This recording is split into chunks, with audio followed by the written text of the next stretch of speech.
नमस्कार, इंडिया में आप सभी का स्वागत है। मैं हूं आपके साथ सुनीता पटेल। बात करेंगे यूपी की, जहां पर बहराइच जनपद के महसी महाराजगंज में हिंसा और युवक राम गोपाल मिश्रा की हत्या के बाद शासन प्रशासन अलर्ट मोड पर है। आरोपियों पर अब बुलडोजर की कार्रवाई की पूरी तैयारी है और इसके लिए लोक निर्माण विभाग ने मुख्य आरोपी अब्दुल हमीद सहित 23 के मकान पर नोटिस चस्पा कर दिए हैं। जी हां, इसके बाद शनिवार को लोगों ने खुद ही मकान खाली करने शुरू कर दिए। नोटिस में लिखा गया था कि 3 दिन में जवाब नहीं दिया गया तो पूरे घर को ध्वस्त कर दिया जाएगा। जिन घरों पर नोटिस चिपकाए गए हैं वो ज्यादातर हिंसा में शामिल आरोपियों के बताए जा रहे हैं। पीडब्ल्यूडी प्रांतीय खंड की टीम ने महाराजगंज हिंसा में नामजद आरोपी अब्दुल हमीद सहित तकरीबन 23 घरों की नापजोक की और उसमें अवैध होने व अतिक्रमण हटाने का नोटिस भी चिपकाया गया है। सूत्रों के अनुसार औपचारिकताएं पूर्ण कर ली गई हैं और शीघ्र इन पर बुलडोजर की कार्रवाई की जा सकती है। जी हां, सबसे पहले कार्रवाई अब्दुल हमीद के घर पर हो सकती है। ग्रामीणों ने यह भी जानकारी दी है कि जो अधिकारी नापजोक करने आए थे उनका कहना था कि सड़क किनारे बने अब्दुल हमीद सहित काफी सारे मकान इस तरह अवैध बने हैं और उनके कारण कभी भी कोई दुर्घटना हो सकती है। इन मकानों को गिराने की बात भी की जा रही थी। आपको बता दें कि अब्दुल हमीद वही नामजद आरोपी है जिसके घर पर राम गोपाल मिश्रा की गोली मारकर हत्या की गई थी। महसी तहसील के महाराजगंज हिंसा के बाद गोपाल मिश्रा की गोली मारकर हत्या कर दी गई। इस पूरे मामले में अब महसी तहसीलदार रविकांत द्विवेदी को बहराइच डीएम ऑफिस में संबद्ध कर वहीं पर इस पूरे मामले पर अब लगातार सियासत भी जारी है। और चलिए सीधे रुक करेंगे, हमारे संवाददाता राशिद सिद्दीकी हमारे साथ जुड़ चुके हैं। राशिद, लगातार जिस तरीके से सांप्रदायिक हिंसा की आग में जलता बहराइच नजर आया, अब सीधे सीधे 23 घरों को चिन्हित किया गया है जिन पर नोटिस भी चस्पा कर दिए गए हैं, लेकिन अब इस पूरे मामले में राजनीति भी जमकर हो रही है। देखिए, बिल्कुल सुनीता, क्योंकि जाहिर सी बात है, लगातार जिस तरह से विपक्ष सरकार के ऊपर हमलावार था और जिसको लेकर आशंका भी जाहिर की जा रही थी कि कहीं ना कहीं से बहराइच हिंसा के बाद जिस तरह से पुलिस की सख्त कार्रवाई है वो भी साफ तौर पर देखी जाएगी और कहीं ना कहीं से जो एनकाउंटर की बात थी वो भी साफ तौर से देखी जाएगी। हालांकि जिस तरह से हुआ भी वही, और अब जहां बुलडोजर गरजने की बात है तो देखिए वो भी कहीं ना कहीं से वो भी पूरी प्रक्रिया पूरी हो चुकी है। पीडब्ल्यूडी विभाग ने जिस तरह से 23 घरों में जो नोटिस चस्पा किया है उसमें जो बताया जा रहा है, जिसमें से जो नोटिस है मुख्य आरोपी समेत दर्जन भर जो मकान है उनके जो है मकानों पे नोटिस चस्पा किया। हालांकि देखिए वहां की जो पीडब्ल्यूडी विभाग है उन्होंने कहा है कि ये जो कार्रवाई हो रही है कहीं ना कहीं अतिक्रमण रोड पर जो है अवैध तरीके से जो कब्जा है रोड को चौड़ीकरण को लेकर इस पर कार्रवाई की जाएगी। लेकिन जिस तरह से देखिए राजनीति की अगर हम बात करें, लगातार समाजवादी पार्टी की तरफ से जो एक पर ट्वीट चल रहा है, एमआईएम के शौकत अली जिस हिसाब से उनका जो ट्वीट चल रहा है वो लगातार सरकार पर निशाना घेर रहा है कि कहीं ना कहीं देखिए मुख्यमंत्री योगी आदित्यनाथ की सरकार है,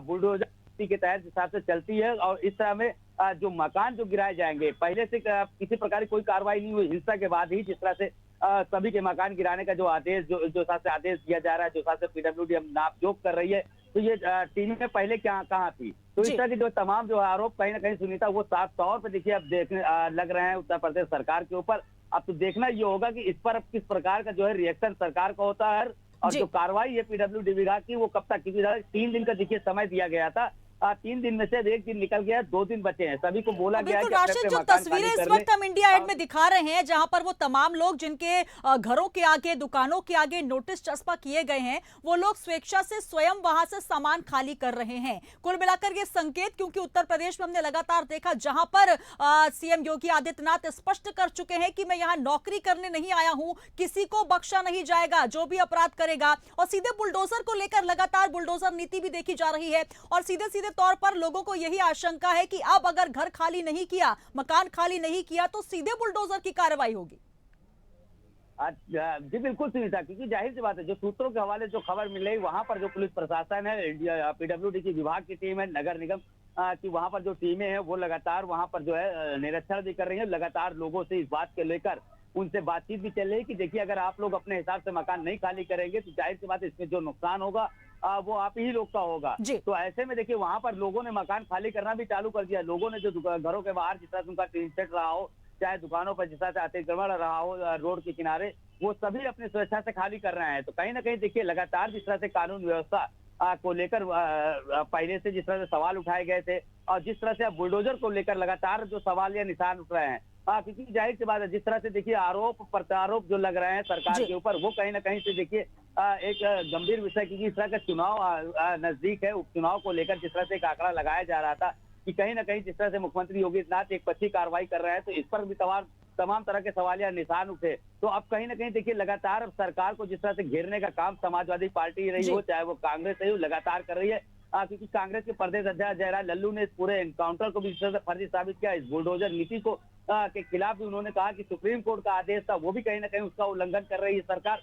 तो अब देखना ये होगा कि बुलडोजर के सारे जिस तरह से देखिए मकान गिराया जाएगा, उसके बाद किस तरह से प्रतिक्रिया आती है विपक्ष का। जी, राशिद आपसे ये भी जानना चाहेंगे, जो 23 मकान चिन्हित किए गए हैं, जो दुकान और मकान जिन पर अवैध होने की एवज में नोटिस लगाया गया है, उनमें से साफ तौर पर यह कहा जा रहा है कि एक पक्षीय कार्रवाई हो रही है, सिर्फ एक पक्ष के जो लोग हैं उन पर कार्रवाई की जा रही है। आपसे जानना चाहेंगे इन 23 लिस्ट में क्या वाकई ऐसा है या फिर हिंदू मुस्लिम दोनों ही नाम, क्योंकि दो संप्रदाय थे जिनके बीच ये दंगा हुआ और सीधे सीधे गोली कांड अब एक बड़ा कांड हो चुका है। बहराइच हिंसा पूरे देश का एक बड़ा मुद्दा बन चुका है। तो क्या उसमें 23 जो नाम है एक तरफा कार्रवाई है या वाकई जो अवैध रूप से वहां पर निर्माण किया गया है उनको लेकर कार्रवाई की जा रही है? देखिए बिल्कुल सुनीता, अगर इस बात पे हम जाना चाहेंगे तो जाहिर सी बात है, देखिए साफ तौर पे तस्वीरें भी देखी जा सकती है, जो प्रेस नोट जारी हो रहा है वो भी उसमें भी साफ तौर पे देखा जा सकता है। जो कार्रवाई हो रही है वो कहीं ना कहीं से एक तरफा की तरफ से देखी जा रही है, क्योंकि लगातार विपक्ष भी हमलावर है। देखिए MIM के जो है अध्यक्ष हैं जो है शौकत अली,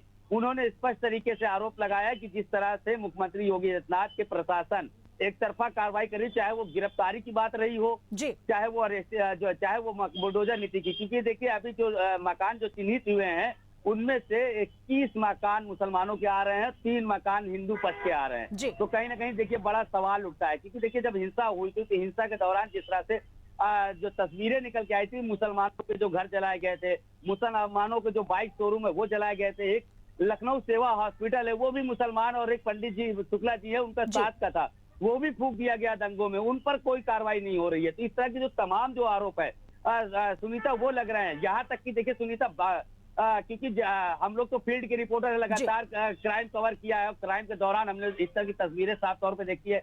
बसपा शासनकाल रहा हो, चाहे वो समाजवादी शासनकाल रहा हो, चाहे ये भारतीय जनता पार्टी की 7 साल की शासनकाल रहा हो, यहाँ तक कि पत्रकारों पर भी देखिए सुनीता आरोप लगने चालू हो गए हैं। भारतीय जनता पार्टी के एक विधायक हैं, पूर्व पत्रकार रह चुके हैं सलामणि त्रिपाठी जी, उन्होंने तो बहराइच में मुसलमान पत्रकारों पर भी सवाल खड़े कर दिए कि वहां से कहीं ना कहीं मुसलमान वहां पत्रकार हैं तो सही खबरें जनता तक नहीं पहुंच पाती। तो इस तरह के तमाम सवाल भी जो है कहीं ना कहीं सरकार के जो बैठे विधायक और मंत्री है वो लगा दे रहे हैं। तो देखिए लगातार इस तरह का जो इस तरह की जो स्थिति है वो कहीं ना कहीं उत्तर प्रदेश के अंदर साफ तौर पर दर्शाती है। क्योंकि देखिए जिस तरह से मुख्यमंत्री योगी आदित्यनाथ के भाषण को लेकर भी विपक्ष सामने आ गया, क्योंकि मुख्यमंत्री योगी आदित्यनाथ ने हरियाणा में एक भाषण दिया था कि बटोगे तो कटोगे की राजनीति। तो कहीं ना कहीं उस राजनीति को भी इनके मंत्री और विधायक पूरा करने में लगे हैं, क्योंकि देखिए कहीं ना कहीं से जिस तरह से हिंदू मुसलमान जो दंगा हुआ और दंगा के बाद से जिस तरह से जो बयानबाजी जो एक पर पोस्ट हो रहे हैं, कहीं ना कहीं से वो तब साफ तौर से तस्वीरें सामने आ रही है। जैसे OP राजभर की हम बात करें तो देखिए कैबिनेट मंत्री हैं, मंत्री जी का बयान आता है जिस तरह से कि देखिए ये तो गोली से, क्योंकि जो भी इस तरह का अपराध करेगा या तो ऊपर जाएगा या तो मिट्टी में मिल जाएगा। और जिस तरह से सलामणि त्रिपाठी जी का एक्सप्रेस पोस्ट आता है, तो कहीं ना कहीं देखिए शर्मनाक बयान भी उत्तर प्रदेश में देखने को मिले हैं और इसी को लेकर विपक्ष लगातार हमलावर है। लेकिन निश्चित तौर पर राशिद बयानबाजी का दौर जारी है, इसमें लगातार सियासत देखी जा रही है, राजनीति हर मुद्दे पर होना ये आजकल तमाम चाहे विपक्षी दल हो सत्ताधारी पार्टी हो, ये निश्चित तौर पर देखी जा रही है। लेकिन एक बड़ा मुद्दा है, एक संवेदनशील मुद्दा है। अभी जब हम कल बात कर रहे थे बीजेपी प्रवक्ता से तो उनका कहना था कि इस इलाके को संवेदनशील न कहें, हमारे बहराइच को संवेदनशील न कहें, लेकिन जो घटनाएं हो रही है निश्चित तौर पर जिस तरीके से हो रही है वो संवेदनशील इलाका था जहां पर पहले से ही ये खबर थी कि इस तरीके की हरकत हो सकती है। तो आखिर पुलिस ने पहले से वहां पर रेकी क्यों नहीं की? कई तरीके के सवाल यहां पर उठ रहे हैं और अब सवाल उठ रहे हैं तो निश्चित तौर पर उसका जवाब भी लेना होगा। और इस बीच ये तस्वीरें इंडिया हेड में हम दिखा रहे हैं जहां पर सीधे तौर पर अब PWD ने ये नोटिस चस्पा किए हैं। बहुत शुक्रिया राशिद हमारे साथ जुड़ने के लिए, आगे भी आप अपडेट्स लेंगे। तो देखिए तस्वीरें हम आपको दिखा रहे हैं एनकाउंटर की भी और साथ ही अब जब वो मकान चिन्हित किए गए हैं, जी हाँ 23 मकान और दुकान जिनको अवैध घोषित किया गया है और अब उन पर कार्रवाई की गाज जल्द ही गिर सकती है।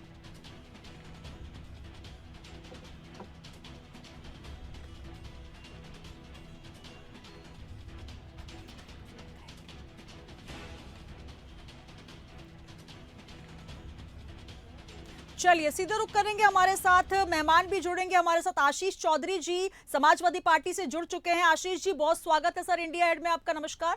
Thank you. नमस्कार। नमस्कार मैम। बस थोड़ी देर में सर हमारे साथ नजमा जी भी जुड़ने वाली हैं। आपसे ही सवाल करूंगी, जिस तरीके से जो कार्रवाई हो रही है, क्योंकि लगातार ये कहा जा रहा था कि उत्तर प्रदेश में अपराध और दंगों को बर्दाश्त नहीं किया जाएगा। बहराइच की ये तस्वीरें शर्मसार करने वाली हैं। जिस तरीके से त्योहारों के मद्देनजर जो व्यवस्थाएं होनी चाहिए वहां पर कमी तो देखी गई, लेकिन जिस तरीके से लगातार वहां पर हिंसा की आग में झुलसता बहराइच नजर आया, कई सवाल खड़े हो रहे हैं और अब सीधे तौर पर कार्रवाई की गाज गिरी है।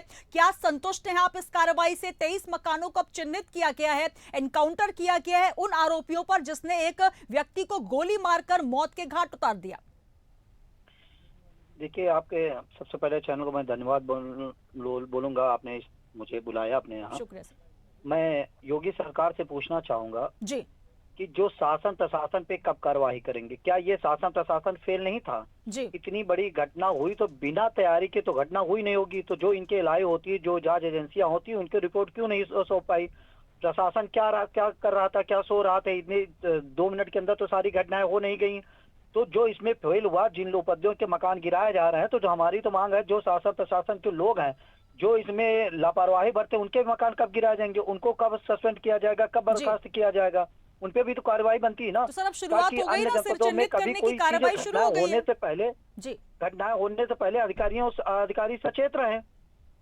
उनकी भी तो ये बनती है ना कि जो अधिकारी फेल हुए हैं उन अधिकारी के खिलाफ कोई एक्शन कब लगी हुई होगी सरकार? जी सस्पेंड किया गया सर, उसमें भी कार्रवाई हुई है, आपने देखा होगा। लेकिन अब ये बताइए, लगातार हम इस मुद्दे पर चर्चा कर रहे हैं, आप पहले भी हमारे साथ जुड़े, लगातार इस मुद्दे पर बात हो रही है कि सरकार का फेलुअर है, पुलिस प्रशासन का फेलुअर है, लेकिन घटना घट गई है, अब कार्रवाई तो होना लाजमी है ना सर। 2 आरोपी पकड़े गए हैं और जब वो भागने की फिराक में थे नेपाल के रास्ते, आपको भी खबर होगी, तब उनका इनकाउंटर किया गया, हाफ एनकाउंटर, जहां पर पैर में गोली लगी है। अब वो जेल अस्पताल में भर्ती हैं। अब कुल मिलाकर जिस तरीके से लगातार ये कहा जा रहा था कि जो भी वहां पर अपराधी हैं उनको बख्शा नहीं जाएगा, तो निश्चित तौर पर कार्रवाई की गाज गिर रही है उन पर। मैं तो फिर से कह रहा हूँ, जो इसमें उपद्रवी हैं, जो उपद्रव किए हैं, जो घटनाएं घटाए हैं, जो अधिकारी इसमें लिप्त हैं, जो उपद्रवी, सब पे कार्रवाई होनी चाहिए जी। लेकिन इसमें कोई भी एक निर्दोष आदमी ऐसा न हो जो उसमें फंस जाए। जी उसको भी जांच में बहुत जांच एजेंसी को देखना चाहिए, सोचना चाहिए कि कोई निर्दोष व्यक्ति इसमें लिप्त न हो जाए, उसको भी उसका कहीं नुकसान न करने पाए। और अधिकारियों के भी खिलाफ सख्त कार्रवाई होनी चाहिए कि ताकि कभी हिंदू मुस्लिम या कैसा और अन्य 75 जनपदों में कोई ऐसे मामले न होने पाए जिससे हिंदू मुस्लिम में बंटवारा हो पाए। जांच एजेंसी के ऊपर जो आरोप आ रहे हैं, जांच एजेंसी के भी होने चाहिए, कौन सी एजेंसी फेल हुई, किसको क्या दी गई जिम्मेदारी क्यों नहीं खड़े उतर पाए, इन जिम्मेदारियों को जो खड़े नहीं पाए उन अधिकारियों को चिन्हित किया जाए, उन अधिकारियों के खिलाफ कोई कानूनी कार्रवाई करनी चाहिए सरकार को। मैं भी समाजवादी पार्टी से मांग करता हूँ, कुछ जिम्मेदार जो अधिकारी हैं जो फेल हुए उनके ऊपर कानूनी कार्रवाई होनी चाहिए। चलिए मैं नजमा जी से जवाब ले लेती हूँ। हमारे साथ बीजेपी अल्पसंख्यक मोर्चा से जुड़ी है नजमा जी, बहुत स्वागत है आपका इंडिया एड में। नमस्कार मैम। जी, मैं आपके चैनल से सभी को नमस्कार करती हूँ। जी मैम, हमारे साथ तो एक आशीष जी जुड़े हुए हैं, उनके सवाल आपने सुने होंगे कि आखिर कार्रवाई जिस तरीके से हो रही है, सबसे पहला फेलुअर जो है पुलिस प्रशासन का, इंटेलिजेंस का, कि जिस इलाके से जुलूस निकलना था वहां पर लगातार जब शांति समिति की बैठक होती है त्योहारों के पहले, वहां पर एक फेलुअर, उसके बाद जब जुलूस निकल रहा था वहां पर इतना बड़ा दंगा भड़क गया, जुलूस निकलते समय पुलिस प्रशासन वहां पर मौजूद था और एक गोली एक इंसान को लगती है और उसकी मौत हो जाती है, और उसके बाद एनकाउंटर पर भी लगातार सियासत हो रही है, क्या कहेंगी? देखिए, यहाँ पर आप बहराइच जो जगह है, आप वहाँ देखेंगे, वहाँ जब से समाजवादी पार्टी के लोग एक्टिव हुए हैं, समाजवादी पार्टी जब से एक्टिव हुई है, तो इस तरह की घटनाएं लगातार घटित हो रही हैं और उग्रवाद को और इस तरह की सारी घटनाओं को अगर नजमा जी कार्यकाल आपका है वहाँ पर, तो वो समाजवादी पार्टी कर रहा है। जी, तो सीधे सीधे आरोप लगा रही है समाजवादी पार्टी पे कि उनके रहते हुए आरोप। सरकार 2 बार से है और आ रहा समाजवादी पार्टी अपनी नाकामी छिपाने के लिए सब बात करती हैं, भाजपा तो ये गलत बात है। भाई साहब, अपनी नाकामी नहीं है, योगी आदित्यनाथ की जो सरकार है वो निष्पक्ष सरकार रही है और लगातार 2 साल उन्होंने उत्तर प्रदेश में राज किया है और आने वाले समय में भी वो राज करेगी। और सबसे अच्छा है कि वो जनता की सपोर्ट करते हैं। इसी राज्य में ये पुलिस की नाकामी, शासन प्रशासन की नाकामी पूरी उत्तर प्रदेश की जनता देख रही है।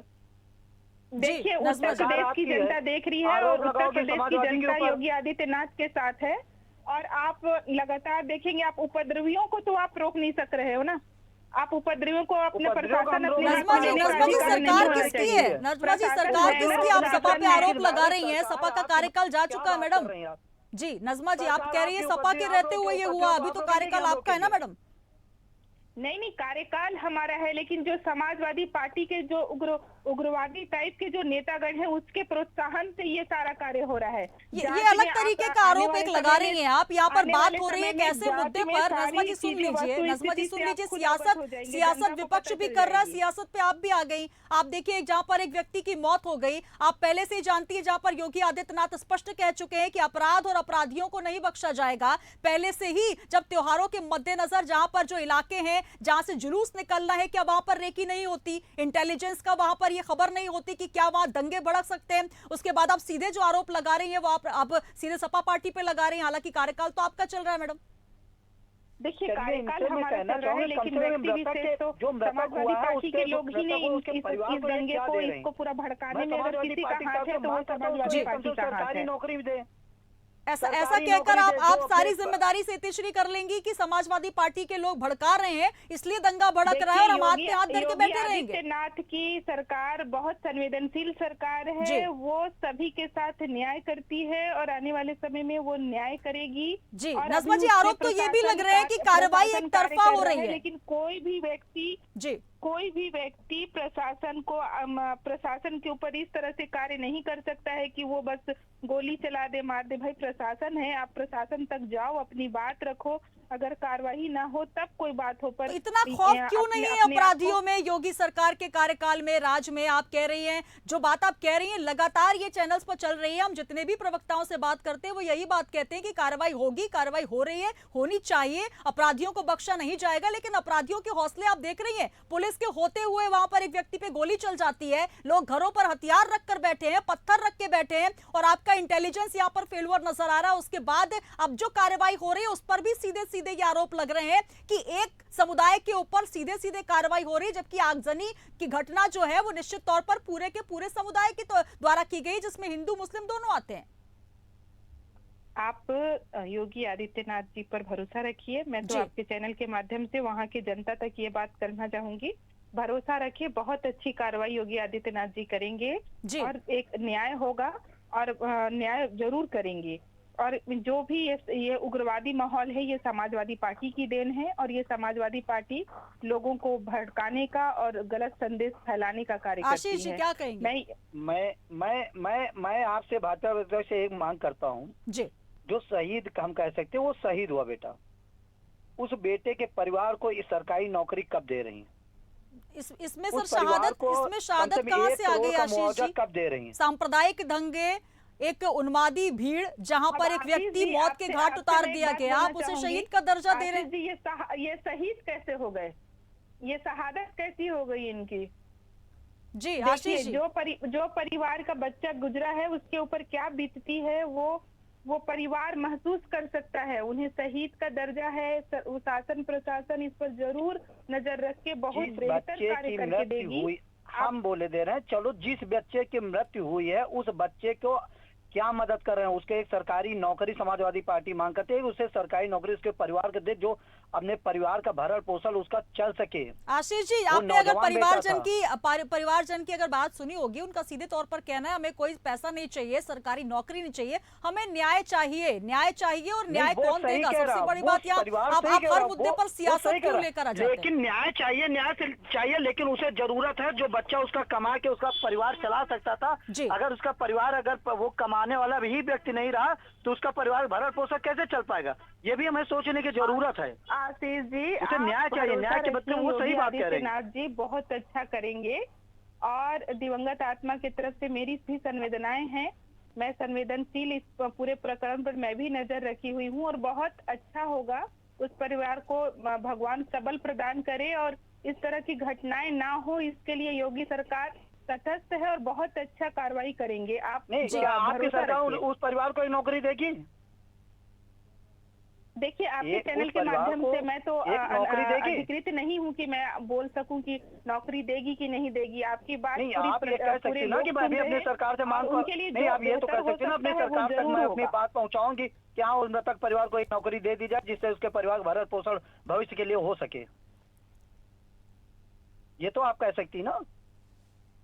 देखिए, आप अपनी सरकार से कह सकती बहुत तकलीफ से एक बालक को बड़ा किया जाता है, बहुत तकलीफ से एक माता पिता एक परिवार बनता है, और जब उन्माद बढ़ता है लोगों में ना, जब एक माहौल में इस तरह से क्रिएट हुआ, इसमें बहुत सारे नज़मा जी, बीजेपी अल्पसंख्यक मोर्चा से आप हैं। नज़मा जी मेरी बात सुन लीजिए, वही बात आप बार बार रिपीट कर रहे हैं कि न्याय मिलेगा, बहुत अच्छा न्याय मिलेगा। ये तस्वीरें आप देख रहे हैं इस स्क्रीन पर, जहां पर अब चिन्हित किया जा रहा है उन मकानों को जो कि अवैध निर्माण है। सीधे तौर पर आरोप ये लग रहा है, क्या इतने समय से पीडब्ल्यूडी सरकार को ये नहीं पता था कि वहां पर इस बस्ती में जिस जगह पर दंगा हुआ है वहां पर अवैध निर्माण किया जा रहा है? इतने समय बाद आप जागे हैं, पीडब्ल्यूडी जागी है, और आप अवैध निर्माण का चस्पा वहां पर नोटिस कर दिया गया है। 3 दिन का नोटिस दिया गया है, 1 दिन का समय निकल गया और लोग वहां पर अब अपने मकान दुकान को खाली कर रहे हैं। क्या इससे पहले पीडब्ल्यूडी सो रही थी?